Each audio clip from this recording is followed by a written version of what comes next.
ইতিমধ্যেই সারা ভারতবর্ষ জুড়ে Jio, Airtel, Vi এবং বিএসএনএল সিম নিয়ে ভয়ঙ্কর ঘোষণা করা হয়েছে। যদি আপনারা এই সিম কার্ড ব্যবহার করে থাকেন তাহলে অবশ্যই আপনারা ভিডিওটি দেখবেন, নাহলে আপনারা একটি বড়সড় সমস্যায় পড়তে পারেন।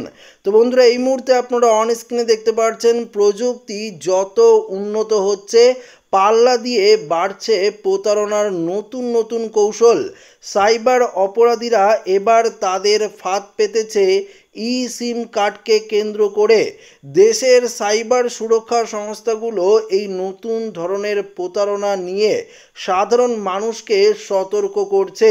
তো বুঝতেই পারলেন, প্রতারকরা টেলিকম সংস্থার গ্রাহক পরিচর্যা কেন্দ্রের কর্মী সেজে আপনাকে ফোন করবে।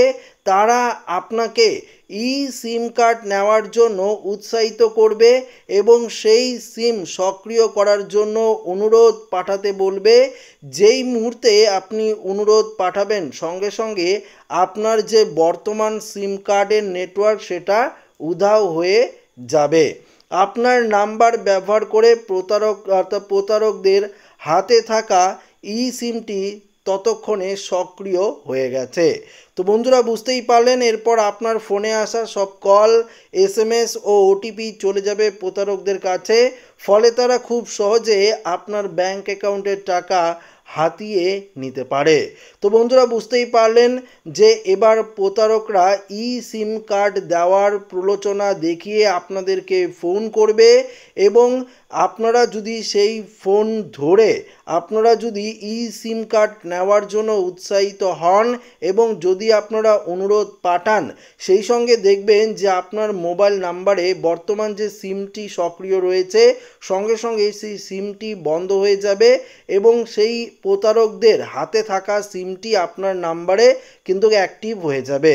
তখন প্রতারকরা আপনার মোবাইল নাম্বার ব্যবহার করে আপনার মোবাইলে আসা সমস্ত ফোন কল, এসএমএস, ওটিপি তারা কিন্তু ব্যবহার করতে পারবে এবং অনায়াসেই আপনাদের ব্যাংক অ্যাকাউন্ট থেকে টাকা কিন্তু তারা হাতিয়ে নিতে পারবে। এভাবেই কিন্তু প্রতারকরা একটি নতুন কৌশলে প্রতারণা করে যাচ্ছে। তবে এই ফাঁদ থেকে আপনারা কিভাবে বাঁচবেন সেই বিষয়ে দেখুন কি বলা হয়েছে। অপরিচিত বা সন্দেহজনক নাম্বার থেকে আসা কল এবং এসএমএস এড়িয়ে চলুন। প্রলোভনামূলক লিঙ্কে ক্লিক করা থেকে বিরত থাকুন। ই সিম পরিষেবা নেওয়ার জন্য শুধুমাত্র টেলিকম অপারেটরের অফিসিয়াল কাস্টমার কেয়ার ব্যবহার করুন। যদি হঠাৎ আপনার মোবাইল নেটওয়ার্ক চলে যায়, দ্রুত আপনার টেলিকম কোম্পানি এবং ব্যাংকের সঙ্গে যোগাযোগ করুন। পাশাপাশি প্রতারকরা চাপ সৃষ্টি করার চেষ্টা করলে তাদের কথায় কিন্তু কোনো রকম কান দেবেন না।